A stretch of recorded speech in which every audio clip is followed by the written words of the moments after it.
नमस्ते, मेरा नाम है शीतल सृष्टि सिंह और आज हम जो विषय पर चर्चा करने जा रहे हैं वो है भारतीय संस्कृति और कला। तो आज हम अपने गुरुजी श्रीमान अतेश शर्मा जी का साक्षात्कार यानी कि इंटरव्यू करने जा रहे हैं। गुरुजी आपका स्वागत है। नमस्ते। जय श्री सीताराम। ये बड़ी खुशी की बात है और बड़ी गर्व की बात है कि आपने मुझे ऐसा योग्य समझा कि आपके समक्ष मैं आकर जो इंटरव्यू है आपके साथ में जो दे अपना विचार व्यक्त करे, भारतीय संस्कृति सभ्यता और कला के बारे में कुछ वर्णन कर सकूं। धन्यवाद गुरुजी, ये तो हमारा सौभाग्य कि आपके साथ आज हमें इंटरव्यू करने को मिला। तो चलते हमारे जो पहले सवाल पर। तो जब आप भारतीय संस्कृति शब्द सुनते हैं तो आपके मन में क्या ख्याल आता है? भारतीय संस्कृति शब्द जब हम सुनते हैं तो पुनः मेरे मन में ये विचार आता है कि हमारे जो परंपरा है ये भारत से जुड़ा है, इसी कारण हम उसे भारतीय संस्कृति और कला कहते हैं।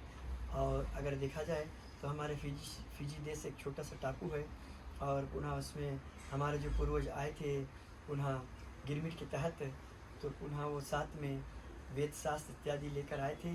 जैसे ले लिया जाए एक उदाहरण के तौर पे रामायण एक महाकाव्य महाग्रंथ था और उसके साथ में गीता लेकर आए थे और कुछ ऐसी संगीत कला इत्यादि भी साथ में लेकर आए थे जो उनके पास था, विज्ञान था और वेदशास्त्र कुछ और ग्रंथ इत्यादि साथ में लेकर आए थे।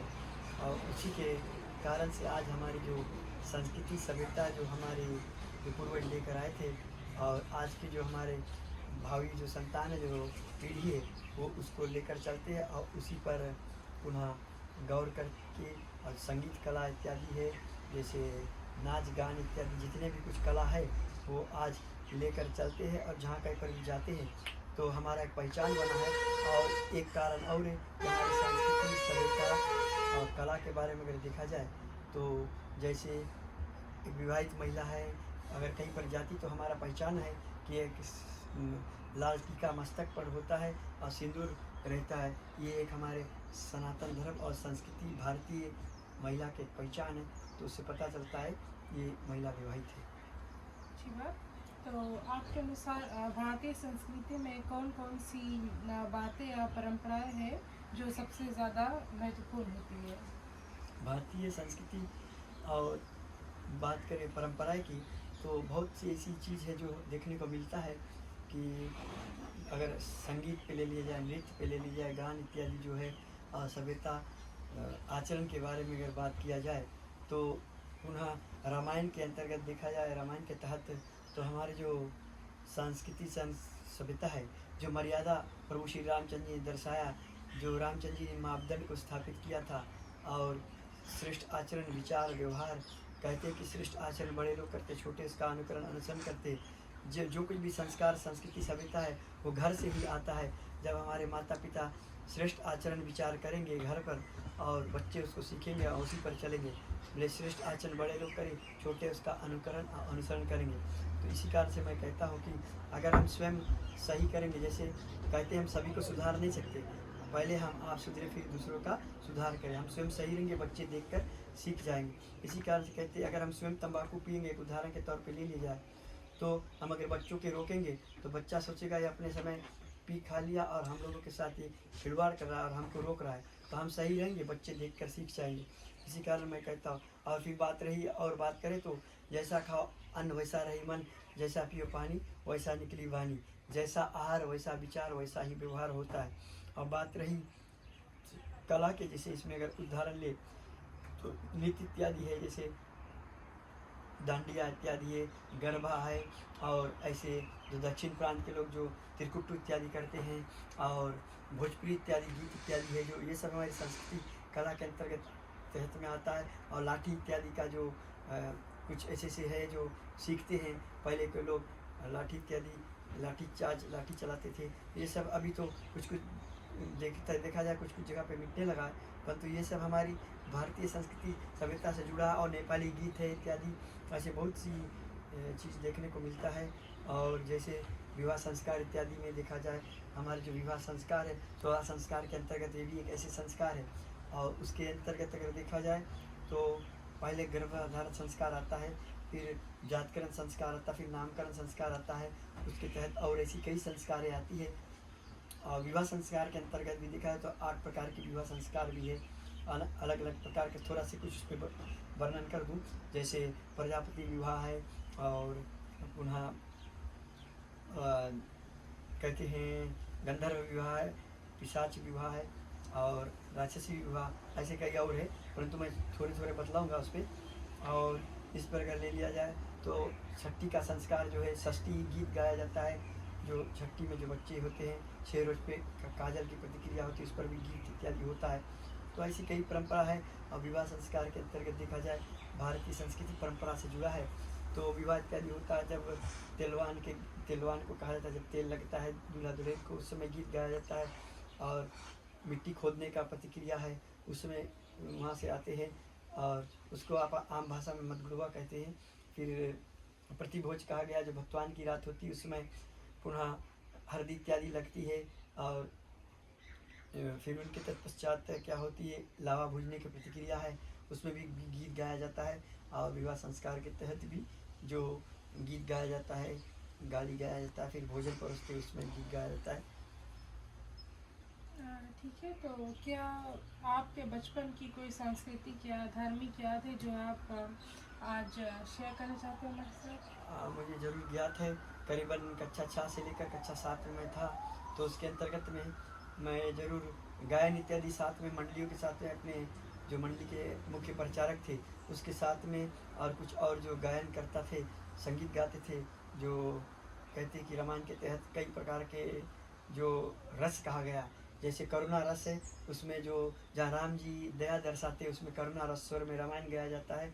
और जहाँ वीरता दिखाते वीर रस, और जहाँ प्रेम प्रसंग चलता है वहाँ पर मधुर रस स्वर में रामायण का गायन किया जाता है, चौपाई को कहा जाए, और दोहा वाली छंद इत्यादि गाया जाता है। तो कक्षा 6 में मैं था, तो साथ में उनके गायन करता था। और कक्षा 7 में मुझे जरूर ज्ञात है कि जो रामायण की जो कथा वाचने की जो कार्य है, उसको मैंने कक्षा 7 में प्रारंभ कर दिया था। ये जो श्रेय है ये मेरे माता पिता पर जाता है, श्रेय मिलता है उनको। और मेरे जो पाठशाला में अध्यापक और अध्यापिका थे, गुरु माता गुरु पिता थे, तो वो एक ब्राह्मण कुल से थे, और श्रीमान और श्रीमती जय नारायण शर्मा थे। उनके कारण से भी मैंने बहुत कुछ सीखा है। और मेरे माता पिता के पास कई ऐसी धर्म ग्रंथ थे, जो धार्मिक ग्रंथ थे, जैसे रामायण है, और सुख सागर है, गरुड़ पुराण है, और शिव महापुराण है, हनुमान उपासना, शिव उपासना इत्यादि था। तो इसी कारण से मैंने छोटे से ऐसे ग्रंथों को पढ़ता था। और मेरा जो भाषा की बात अगर करें, हिंदी भाषा के, तो हमारे सनातन धर्म के अनुकूल अगर देखा जाए तो शब्द व्याकरण के अनुसार पहला शब्द का तो खा, तो ये जो शब्दावली है ये हम लोगों ने छोटे से सीखा हूँ। और विशेषता इस पर अगर ठोस विचार करें तो ये सब मैंने छोटे से सीखा था माता पिता के साथ में। और जो बात थी रामायण पढ़ने की, तो माता पिता मुझे प्रेरणा देते थे, इसी कारण मैंने सीखा था। अच्छी बात। क्या आपको लगता है कि आज के युवा पारंपरिक कला, गीत, नृत्य या फिर रीति रिवाजों से जुड़े हुए हैं? तो इसके बारे में मैंने काफ़ी कुछ बोल चुका हूँ, मेरे ख्याल से भारतीय संस्कृति परंपरा के तहत, परंतु थोड़ा सा इस पर विचार व्यक्त करूँगा। जैसे मैंने कहा था कला के बारे में, भोजपुरी गीत, विवाह गीत, पचरा इत्यादि गाते हैं, जो देवी के पूजन होती उसमें पचरा गाया जाता है। और बात रही बाजंत, हारमोनिया बजाते हैं, बीना बजाते हैं, तंबूरा बजाते हैं, तंबूरा भजन कहा गया है। जब तब भजन गाते तंबूरा भजन, तो उसमें तंबूरा बजता है। और एक भजन और एक प्रकार से गाया जाता है जिसको खंजड़ी भजन कहते हैं, उसमें खंजड़ी बजाते हैं। खंजड़ी का जो आवाज़, जो बाजंत का आवाज़ है, वो खुद उससे धुन निकलता है, खंजड़ी भजन करो भाई, खंजड़ी भजन करो, तो उसमें ये शब्द का गूंज निकलता है। और इसी कारण से खंजड़ी भजन भी गाया जाता था। और उस समय और ऐसी कई संगीत और गाया जाता है, जैसे कीर्तन इत्यादि गाते हैं लोग। और मेरे ख्याल से विवाह गीत, जैसे मैंने कहा इससे पहले जब राम और सीता का विवाह हुआ था, तो उसमें गारी गाने की एक प्रतिक्रिया थी, उसको गाया जाता था। भोजन जब परोसा गया था उसमें गारी गाया गया था।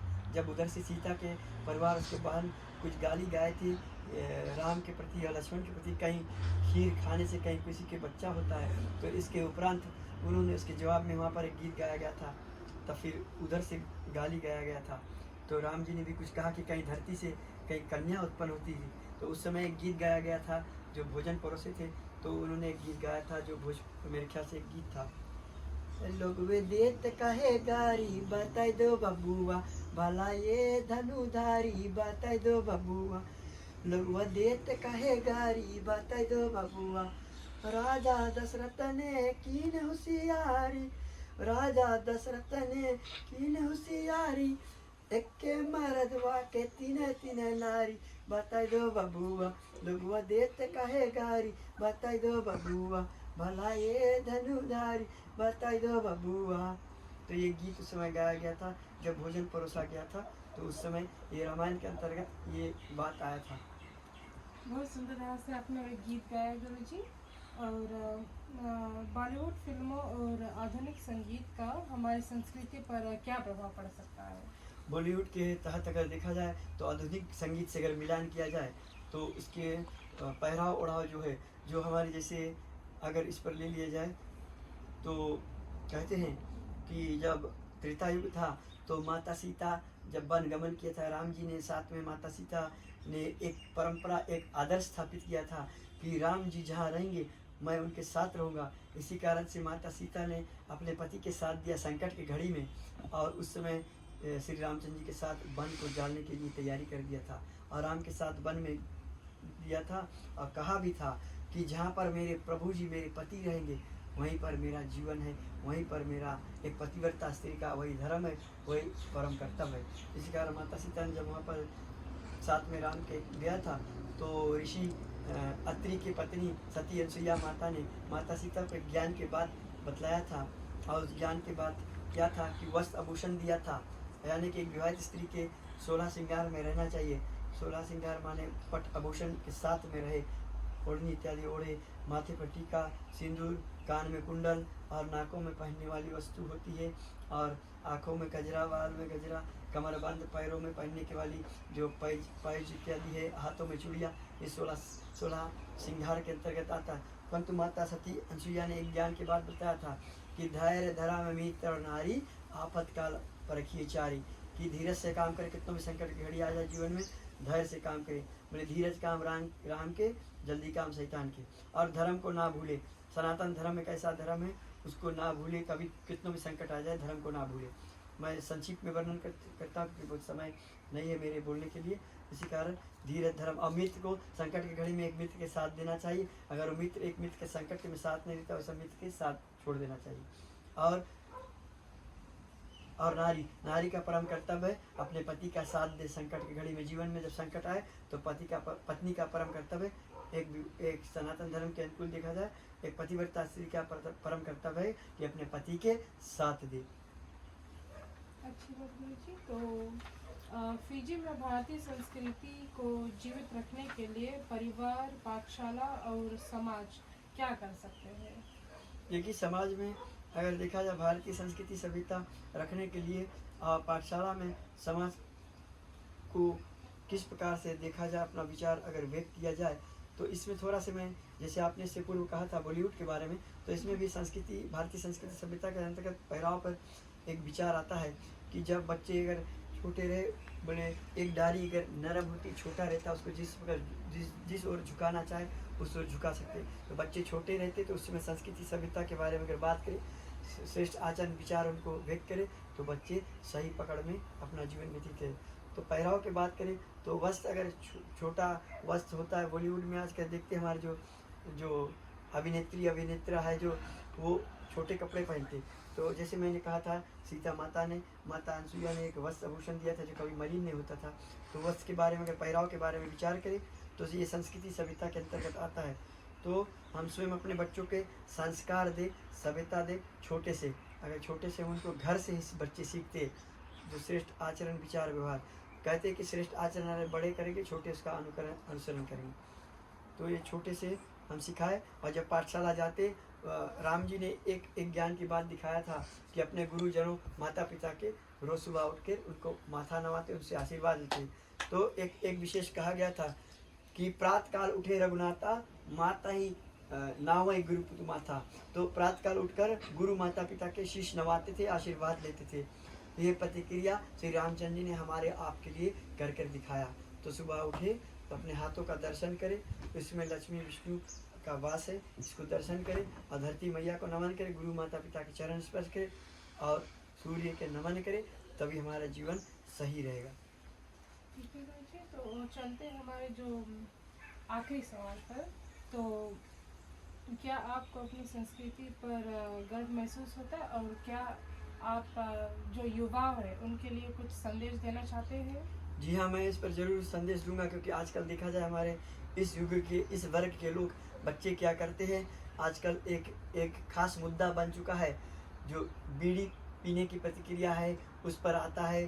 जैसे ड्रग्स ले लिया जाए, ड्रग्स एक ऐसा है कि बच्चे हमारे बिगड़ चुके हैं, कुछ कुछ जगह पर देखते हैं। तो इसमें स्कूलों में विवाह पर जाए या फिर बाहर जाते हैं तो बच्चे, और कुछ बच्चे ज़्यादा फ़ोन में रहते हैं, तो कुछ ऐसे ऐसे दृश्य देखते हैं, तो अच्छे अच्छे संगीत देखें, उस पर अच्छे कला सीखे, अच्छे ज्ञान सीखे। फ़ोन अच्छा भी है, ख़राब भी, आप कैसे उसको इस्तेमाल करते हैं ये आपके ऊपर निर्भर है। और माता पिता के परम कर्तव्य है, आप देखिए आपके बच्चे कैसा संग करते, कैसा उनके दोस्त है, कैसे उनके सहेली है, कैसा संगत में उठते बैठते हैं। तो और अगर फ़ोन यूज़ करते हैं, जो टेक्नोलॉजी दिया गया है, तो उसके साथ जो उपकरण है इत्यादि, उसमें देखिए आपके बच्चे क्या क्या किस किस साइट पर जाते, किस किस दृश्य को देखते हैं। तो ये केवल कहने के तात्पर्य यह है कि ये हमारे संस्कृति सभ्यता पर ठोस प्रकार से पुनः उनके विचार और उनके भावना पर असर पड़ता है। और विशेषता जैसे मैंने कहा, स्कूलों में बच्चे जो हम जहाँ कहीं पर भी जाए, बाल विकास बच्चों का विकास करें, बाल बच्चों का विकास करें और बाल विकास चलाए, गुरुकुल चलाए, ताकि संस्कृति सभ्यता कला संगीत सिखाए, वाद्ययंत्र सिखाए, तबला सिखाए इत्यादि, और मंत्र इत्यादि उच्चारण करने की कला सिखाए, और नित्य क्रिया क्या होनी चाहिए, बच्चे क्या क्या करें अपने जीवन में, ये सब उन्हें सिखाना चाहिए।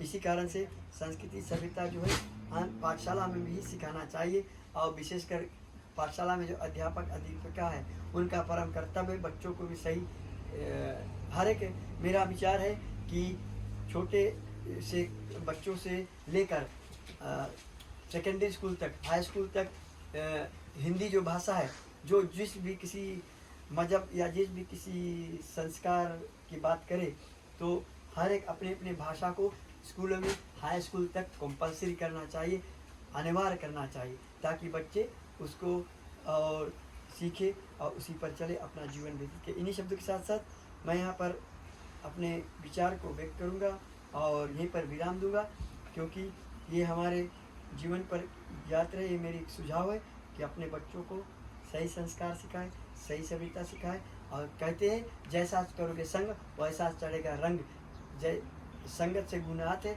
संगत से गुण जाते। तो आप देखिए आपके बच्चे सही संग करें। इन शब्द के साथ शायद मुझे बोलने में कुछ त्रुटि हो जाए तो अपना दास जानकर क्षमा कर देना। इन शब्द के साथ साथ मेरी ओर से जय श्री सीताराम, राधे राधे। जय श्री सीताराम जी। और धन्यवाद है कि आज आपका जो हमें साक्षात्कार करने का मौका मिला है, और आपने बहुत ही सुंदर तरह से अपना विचार को प्रकट किया है। इतना काफ़ी ज्ञान की बातें आपने बतलाई है, जो हम ज़रूर अपने जो परिवारजन है, दोस्तों है, मित्रों है, और अपने जो युग वर्ग के, उनको ये संदेश पहुंचाना चाहेंगे। धन्यवाद है, जबकि आपने मुझे ऐसा योग समझा कि मैं आकर आपके समक्ष में जो साक्षात्कार करूं, अपना विचार व्यक्त करूं।